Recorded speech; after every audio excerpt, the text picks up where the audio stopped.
बिस्मिल्लाहिर्रहमानिर्रहीम, अस्सलाम वालेकुम। आज की वीडियो में मैं अगेन वही वाली प्रैक्टिस लेकर आई हूँ जो हमने लास्ट वीडियो में अकाउंट्स में की थी। अगर आप लोगों ने नहीं देखी तो वो वीडियो आप लोग चेक कर सकते हैं। उसमें मैंने आप लोगों को जो अकाउंटिंग के जो बेसिक कॉन्सेप्ट्स होते हैं उनकी एक तरह की प्रैक्टिस करवाई थी, क्योंकि हमने जो हमारे जो चैप्टर्स स्टार्ट होते हैं बेसिकली वो जर्नल्स वगैरह वो हम स्टार्ट करेंगे। लेकिन उससे पहले पहले हम जो rules of debit and credit पढ़ते हैं, डिफरेंट नेचर ऑफ अकाउंट्स हमने डिस्कस की थी, तो उनकी हम थोड़ी सी प्रैक्टिस कर लेंगे इन क्वेश्चंस के थ्रू। तो मैंने आप लोगों को इससे पहले एक क्वेश्चन करवा चुकी हूँ, आज मैं एक दूसरा क्वेश्चन लेकर आई हूँ प्रैक्टिस का। ये क्वेश्चन करेंगे, इससे इंशाल्लाह आप लोगों के कॉन्सेप्ट्स और अच्छी तरीके से क्लियर हो जाएंगे। तो क्वेश्चन स्टार्ट करते हैं। इस क्वेश्चन में हमारे पास जो सबसे पहली ट्रांजैक्शन आ रही है, ट्रांजैक्शन क्या होती है, ये जो पूरी इन्फॉर्मेशन हमें दी हुई होती है लेकर ये कहलाती है ट्रांजैक्शन। पहली ट्रांजैक्शन हमारे पास है इन्वेस्टेड कैश इन बिजनेस ₹88,000। ठीक है, अब इसमें हमारे पास क्या क्या चीज़ें, एक हमारे पास आ रही है कैश आ रहा है। ठीक है, एक चीज़ तो हो गई कैश। सेकंड चीज़ है, इन्होंने बोला इन्वेस्टमेंट की है, इन्वेस्टेड कैश इन बिजनेस किसने की होगी, ऑब्वियसली ओनर ने की होगी। अब अगर आप लोग अपनी प्रीवियस वीडियोस अगर देखें या उसको रिकॉल करें, अगर आपने देखी हुई है, तो इन्वेस्टमेंट मेड बाय ओनर वो क्या कहलाती है, वो कहलाता है कैपिटल। ओनर जो भी इन्वेस्टमेंट करता है उसे हम क्या कहते हैं, उसे हम कहते हैं कैपिटल। इट मीन्स इस ट्रांजैक्शन में से हमारे पास टू नेम ऑफ अकाउंट्स निकल आए। कौन कौन से, एक तो है कैश और दूसरा है कैपिटल। अब ये डिस्कस कर लेते हैं कि कैश की क्या नेचर है और कैपिटल की क्या नेचर है। कैश की नेचर क्या होती है, देखिए हमने जो 5 नेचर ऑफ अकाउंट्स पढ़े थे, assets, liabilities, proprietorship, revenue and expense. ठीक है, अब बात हम अगर कैश की करते हैं, कैश क्या है, बिजनेस को ऑपरेट करने के लिए, बिजनेस को रन करने के लिए हमें कैश की नीड होती है। तो वो तमाम चीज़ें जो बिजनेस को ऑपरेट करने के लिए हमें चाहिए होती हैं वो क्या कहलाती हैं, वो कैश कहलाती हैं, वो एसेट कहलाती हैं, वो एसेट कहलाती हैं। ठीक है, तो और कैश हमारा क्या हो जाएगा, इस तरह कैश की नेचर है एसेट। ये चीज़ें मैं बहुत ज़्यादा डिटेल में अभी इसलिए दोबारा डिस्कस नहीं करूँगी क्योंकि पीछे हम बहुत डिटेल में डिस्कस कर चुके हैं, तो वो सारी वीडियोस मौजूद हैं, आप उसमें चेक कर सकते हैं। मैंने नेचर ऑफ अकाउंट की वीडियोस अलग से बनाई हुई है, बाद में कुछ कॉन्सेप्ट्स थे बेसिक जो अकाउंटिंग टर्म्स होती हैं उनकी वीडियोज़ भी हैं, और इससे पहले भी एक हम प्रैक्टिस क्वेश्चन कर चुके हैं, ये सेकेंड क्वेश्चन है। तो इसकी नेचर हो गई एसेट। अब कैपिटल की बात करते हैं। कैपिटल क्या है, जो ओनर ने इन्वेस्टमेंट की है वो कैपिटल है। ठीक है, तो अब ये जो कैपिटल है इसकी नेचर क्या होगी, ओनर की इन्वेस्टमेंट है तो ऑब्वियसली उसकी ओनरशिप है, ओनरशिप मतलब प्रोप्राइटरशिप। तो कैपिटल की नेचर हो जाएगी प्रोप्राइटरशिप।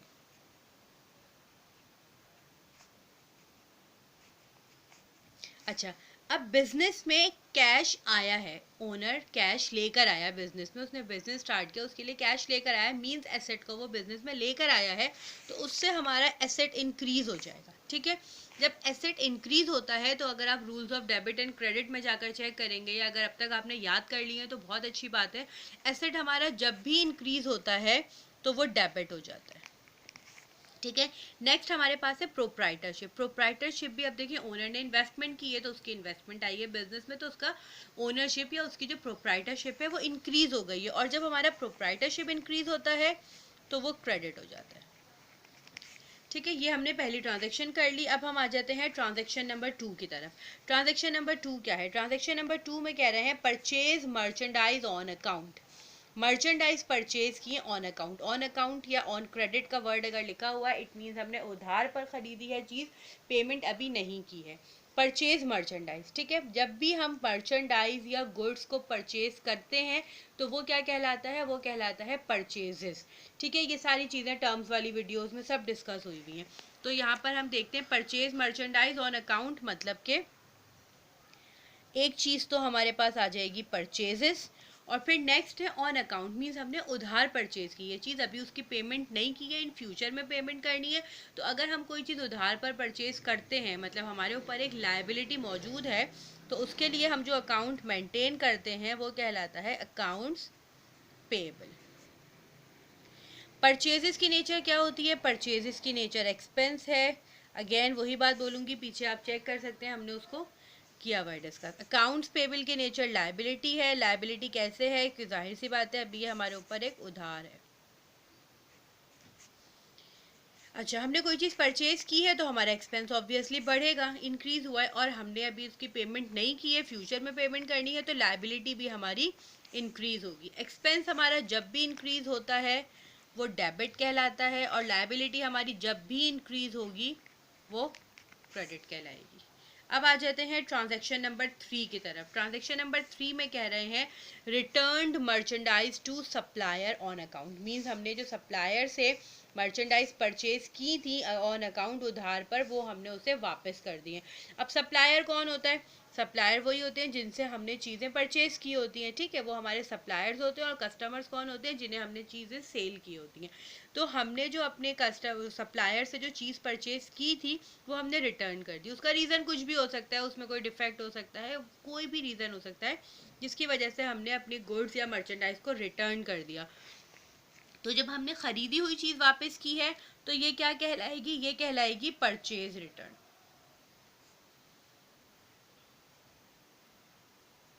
ठीक है, ख़रीदी हुई चीज़ हमने वापस की है तो ये कहलाएगी परचेज रिटर्न।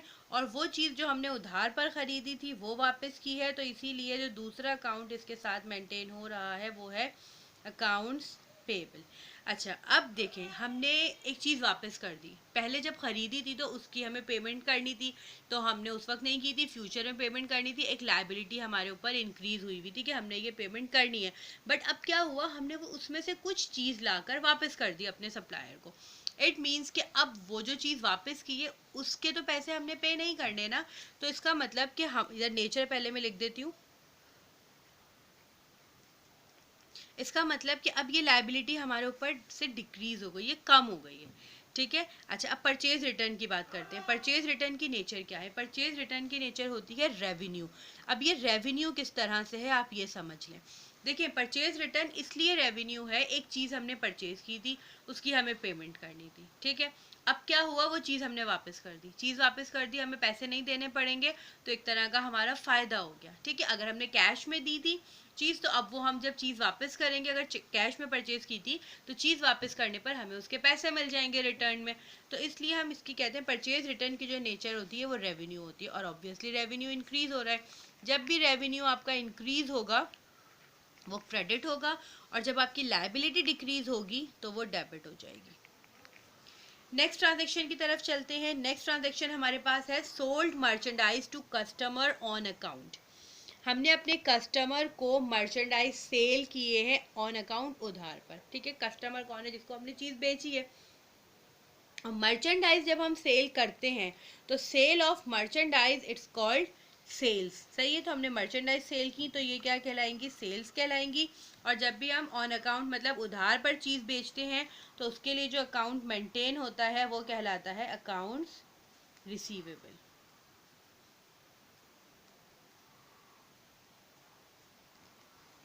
ठीक है। अब सेल्स की क्या नेचर है? सेल्स की नेचर होती है रेवेन्यू। रेवेन्यू कैसे होती है, मैं अगर जल्दी जल्दी थोड़ा सा बताऊं तो देखें, रेवेन्यू इस तरह से, हमने एक चीज़ बेची है, आपने कोई चीज़ बेची है तो आपको फ़ायदा ही हुआ है ना, तो इसलिए आपकी क्या हो गई? रेवेन्यू। और अकाउंट रिसीवेबल की नेचर होती है एसेट। ये वो पैसे हैं जो अभी हमने रिसीव किए नहीं है बट हमें इन फ्यूचर में मिल जाएंगे, पैसे रिसीव हो जाएंगे। तो सेल्स किया आपने तो आपका रेवेन्यू तो बढ़ गया। अब ये एसेट इंक्रीज होगा या डिक्रीज? ये एसेट भी इंक्रीज हो जाएगा, क्योंकि ये जो रिसीवेबल्स हैं अभी तो ये बड़े हुए हैं। हाँ, फ्यूचर में जब आपको इसके पैसे मिल जाएंगे तो फिर आप क्या कह देंगे कि हाँ भाई अब ये वाले रिसीवेबल्स ख़त्म हो गए या कम हो गए, ठीक है। तो जब रेवेन्यू आपका बढ़ता है तो वो कहलाता है क्रेडिट, और जब एसेट बढ़ता है तो वो कहलाता है डेबिट। ओके, नेक्स्ट ट्रांजेक्शन की तरफ आते हैं। Transaction number 5। ट्रांजेक्शन नंबर 5 में कह रहे हैं merchandise return from customer on account. Custom अभी देखिए, ऊपर हमने जब नंबर 3 किया था उसमें क्या था? हमने अपने सप्लायर को चीज़ रिटर्न कर दी थी। अब इसमें क्या हो गया? हमारा जो कस्टमर है जिसे हमने चीज़ सेल की थी उसने हमें लाकर वापस कर दिया, ठीक है। जब हमारा कस्टमर हमें मर्चेंडाइज या गुड्स जो भी चीज़ हमने उसे सेल की उसने लाकर वापस कर दी, तो उसके लिए जो अकाउंट बनता है वो कहलाता है सेल्स रिटर्न, ठीक है। जो चीज़ सेल की थी वो वापस आ गई। तो हमारे पास यहाँ पर कौन कौन से अकाउंट्स आ जाएंगे? एक आ जाएगा सेल्स रिटर्न और दूसरा आ जाएगा अकाउंट्स रिसीवेबल, क्योंकि इन्होंने यहाँ पर मेंशन कर दिया कि जो हमने उधार पर चीज़ बेची थी ना वो हमारे पास वापस आई है, ठीक है। तो हमारे पास क्या क्या चीज़ें आ जाएंगी यहाँ से? Sales return and accounts receivable. अब इसको देख लेते हैं आगे के इसमें क्या क्या हो सकता है।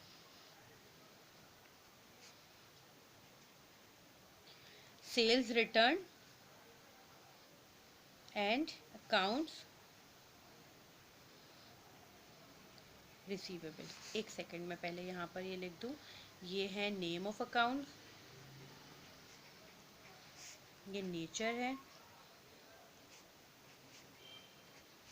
ये है इंक्रीज और डिक्रीज, और फिर ये हो जाएगा डेबिट और क्रेडिट। ठीक है।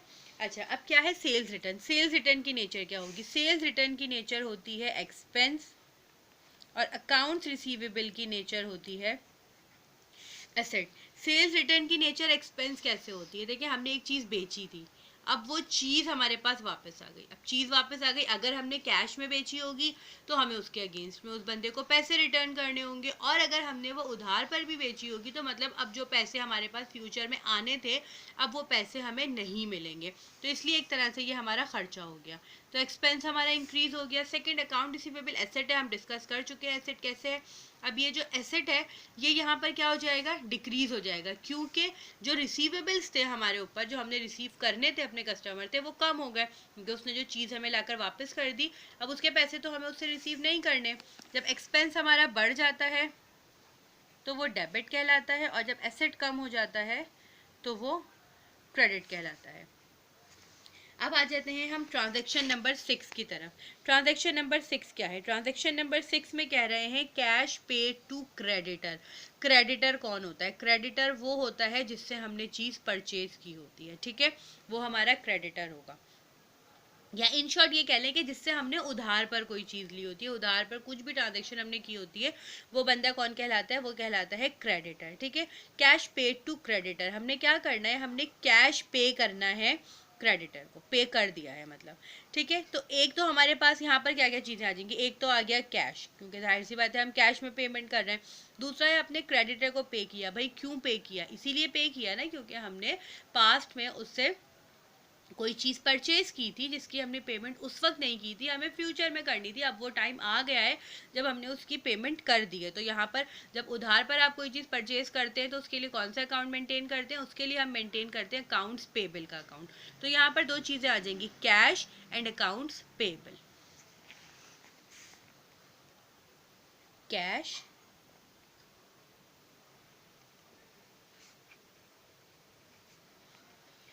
And accounts payable. अच्छा, कैश की नेचर एसेट है, अब तक तो आप लोगों को नेचर्स याद हो गई होंगी। अकाउंट्स पेबल की नेचर है लायबिलिटी। क्यों है, कैसे है, ये सब अब बार बार मैं नहीं एक्सप्लेन कर रही, आप लोगों को समझ आ गया होगा। अच्छा, अब सिर्फ ये चीज़ देखनी है कि यहाँ पर ये जो हमारा एसेट है मतलब कैश, ये इंक्रीज हो रहा है या डिक्रीज हो रहा है। देखिए, हमने पेमेंट की है, पेमेंट का मतलब है कि हमारे पास से पैसा गया है, सही है। हमारे पास से जब पैसा गया है तो इसका मतलब कि ये जो हमारा एसेट है ये क्या हो जाएगा? डिक्रीज हो जाएगा। और जब एसेट हमारा डिक्रीज होता है तो वो डेबिट होता है या क्रेडिट होता है? तो वो हमारा क्रेडिट हो जाता है, ठीक है। नेक्स्ट है अकाउंट्स पेबल, लायबिलिटी। अब देखें, हमने पेमेंट कर दी, जो हमारे ऊपर अभी तक पास्ट में जो एक लायबिलिटी हमारे ऊपर थी, एक उधार हमारे ऊपर था, अब वो उधार ख़त्म हो गया क्योंकि हमने पेमेंट कर दी, तो हमारी लायबिलिटी भी डिक्रीज हो गई। लायबिलिटी जब डिक्रीज हो जाती है तो वो कहलाती है डेबिट।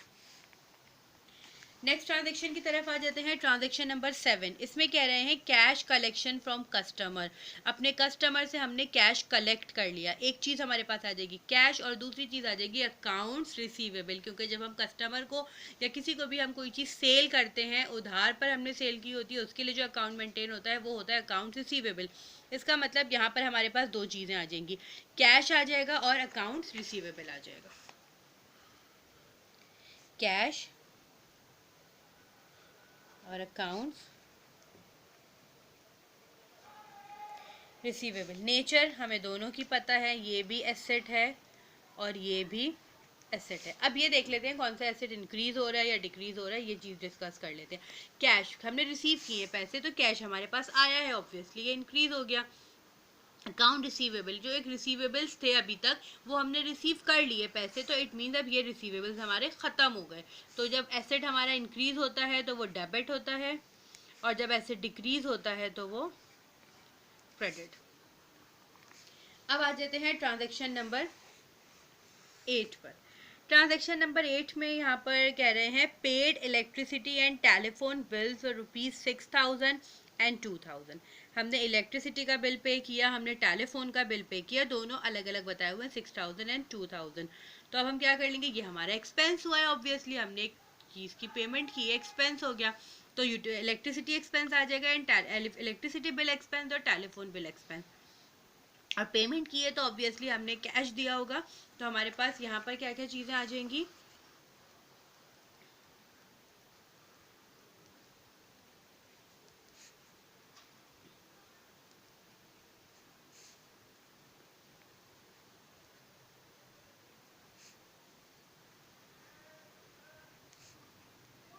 वैसे अगर आप लोग चाहें तो इसे इधर हमारे पास अलग अलग सॉरी इनकी वैल्यूज़ गिवन थी, अलग अलग अगर गिवन हो फिर भी अगर चाहें तो इनको हम कंबाइन करके एक नाम दे सकते हैं यूटिलिटी एक्सपेंस का। जो हम अपने डिफरेंट बिल्स पे करते हैं उनको हम यूटिलिटीज़ कहते हैं, तो यहाँ पर ये एक अकाउंट भी बन सकता है यूटिलिटी एक्सपेंस का, ठीक है। बट मैंने अभी इनिशियल स्टेज पर है तो आप लोगों को समझाने के लिए अलग अलग बता दिया। और एक और क्या चीज़ आ जाएगी, कैश, ठीक है। अब देखें ये तो एक्सपेंस है, कैश की नेचर एसेट है, अब तक तो आई होप याद हो चुका होगा, ठीक है। एक्सपेंस हमारे ऑब्वियसली इंक्रीज हो रहे हैं, हमने खर्चे किए हैं, और कैश हमारा डिक्रीज हो रहा है क्योंकि हमने पेमेंट कर दी। एक्सपेंस जब बढ़ता है तो डेबिट होता है, एंड एसेट जब कम होता है मींस डिक्रीज होता है तो वो क्रेडिट हो जाता है। अब आ जाते हैं ट्रांजेक्शन नंबर 9 की तरफ। ट्रांजेक्शन नंबर 9 में कह रहा है पेड सैलरीज फॉर ₹10,000। हमने सैलरी पे की, हमने स्टाफ रखा होगा, कोई भी हमने रखा होगा अपने पास ऑफिस में काम करने के लिए, उसको हम सैलरी पे कर रहे हैं, तो ये हमारा एक एक्सपेंस है, सैलरीज एक्सपेंस और कैश, ठीक है। सैलरी एक्सपेंस की नेचर क्या है, एक्सपेंस है, कैश की नेचर है एसेट। एक्सपेंस हमारा बढ़ रहा है, एसेट कैश एसेट हमारा कम हो रहा है। एक्सपेंस जब बढ़ता है तो डेबिट हो जाता है, और एसेट जब कम होता है तो क्रेडिट हो जाता है। अब हमारे पास है ट्रांजैक्शन नंबर 10। ट्रांजैक्शन नंबर 10 है withdraw cash for personal use. क्या किया, कैश विड्रॉ किया पर्सनल यूज़ के लिए। पर्सनल यूज़ के लिए बिजनेस से कोई भी चीज़ निकाली जाए ओनर की तरफ से, वो क्या कहलाती है, वो ड्राइंग कहलाती है। चाहे वो कैश निकाले, चाहे मर्चेंडाइज, या कुछ भी वो बिजनेस में से निकालेगा अपने पर्सनल यूज़ के लिए, तो वो चीज़ कहलाएगी ड्राइंग। इसने कैश निकाला है यहाँ पर तो हमारे पास कैश आ जाएगा। अब कैश की नेचर हमें ऑब्वियसली पता है, एसेट है। ड्राइंग की नेचर होती है प्रोप्राइटरशिप, क्योंकि ओनर प्रोप्राइटरशिप क्योंकि ओनर जब बिजनेस में से कोई चीज़ निकाल रहा है तो ऑब्वियसली उसकी ओनरशिप कम हो रही है, ठीक है। तो ओनरशिप कम हो रही है तो प्रोप्राइटरशिप, और प्रोप्राइटरशिप इस केस में डिक्रीज हो रही होती है, वो हमने डिस्कस कर लिया। और कैश उसने निकाला है तो एसेट भी हमारा डिक्रीज हो जाएगा। प्रोप्राइटरशिप जब हमारी डिक्रीज होती है तो वो डेबिट कहलाती है, और जब एसेट डिक्रीज होता है तो वो क्रेडिट कहलाता है। ये पूरी प्रैक्टिस या ये कह लें ये पूरा क्वेश्चन था जो मैंने आप लोगों को आज करवाया है। इससे इंशाल्लाह आप लोगों को काफ़ी हेल्प मिली होगी डिफरेंट जो नेचर ऑफ अकाउंट्स हैं, rules of debits and credits हैं, उनको समझने में। इससे पहले भी मैं इस तरह के क्वेश्चन करवा चुकी हूँ, आज भी करवाया। इसकी आप लोग प्रैक्टिस कीजिए। आपके पास जो भी बुक्स हों अकाउंट्स की, उसमें आपके पास डिफरेंट क्वेश्चंस ज़रूर मौजूद होंगे। अगर किसी को फिर भी प्रॉब्लम हो तो आपका जो जर्नल वाला जो चैप्टर होगा उसमें ये ट्रांजेक्शन्स आपको आराम से मिल जाएंगी। आप वहाँ से क्वेश्चंस उठाइए और इसी तरीके का एक पैटर्न बनाइए और इस पैटर्न पे अच्छी तरीके से प्रैक्टिस कर लीजिए। उस वक्त तक प्रैक्टिस कीजिए जब तक आपको नेचर ऑफ अकाउंट्स और कब इंक्रीज़ हो रहा है, कब डिक्रीज़ हो रहा है, और डेबिट और क्रेडिट के रूल्स याद नहीं हो जाते। आप उसकी प्रैक्टिस करते जाइए। और अगर कभी कोई क्वेश्चन सॉल्व करते हुए किसी भी चीज़ में किसी को कहीं भी कोई भी प्रॉब्लम हो, आप लोग मुझसे पूछ सकते हैं, मुझे कमेंट्स कीजिए। मैं आप लोगों को इंशाल्लाह आप वो मुझे क्वेश्चन भी बताएंगे, मैं आपको पूरा क्वेश्चन सॉल्व करके बता दूंगी। नहीं तो जो छोटी मोटी जो भी प्रॉब्लम्स होंगी वो इंशाल्लाह मैं आप लोगों की सॉल्व कर दूंगी। बस आज की वीडियो में मैंने आप लोगों को यही समझाना था। ये वीडियो अच्छी लगी हो तो लाइक कर दीजिएगा, चैनल को सब्सक्राइब कर दीजिएगा और बेल आइकन प्रेस कर दीजिएगा, ताकि जब भी वीडियोस आती रहे हर सब्जेक्ट की, चाहे वो अकाउंट्स हो या बिजनेस मैथ्स हो, इंशाल्लाह इन फ्यूचर हम और भी अपने सब्जेक्ट्स इसमें इंक्लूड करते जाएंगे, तो आपको सारी वीडियोज़ मिल सकें। तो बस यही था, ये आप इसको अच्छी तरीके से और समझ लीजिएगा। बस आज की वीडियो को यहीं पर एंड करते हैं। अल्लाह हाफ़िज़।